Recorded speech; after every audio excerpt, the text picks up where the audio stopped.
આમોદના ઢાઢર બ્રિજની માર્ગ મકાન વિભાગ તેમજ કન્સલ્ટિંગ ટીમ દ્વારા બ્રિજની ગુણવત્તાની તપાસ હાથ ધરાઈ।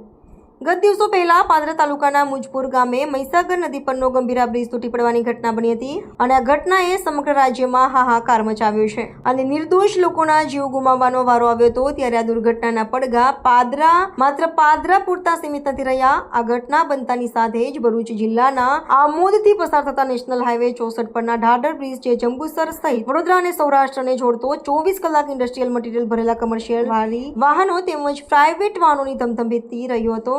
ભયજનક સ્થિતિમાં હોય અને તેના પરથી પસાર થતા લોકોમાં ભયનો માહોલ હોય એવી સ્થિતિનું નિર્માણ થયું હતું। ત્યારે કોંગ્રેસના હોદ્દેદારો અને આગેવાનોએ વહીવટીતંત્ર પાસે મુખ્યત્વે માંગ કરી હતી કે ભારદારી વાહનોને બ્રિજ પરથી બંધ કરવા, બ્રિજના પાયા સહિત સ્ટ્રક્ચરની ચકાસણી કરવી વગેરે લોકહિત સંદર્ભે માંગણી સહિત ચક્કાજામ કરવાની કોશિશ કરી હતી અને પોલીસે તેમની અટકાયત કરી હતી। ત્યારબાદ ભરૂચ જિલ્લા કલેક્ટર ગૌરાંગ મકવાણા સહિત અધિકારીઓ નિરીક્ષણ માટે ઢાઢર બ્રિજની મુલાકાતે આવ્યા હતા અને ભારદારી વાહનો માટે પસાર થવા પર પ્રતિબંધનો નિર્ણય લેવામાં આવ્યો હતો।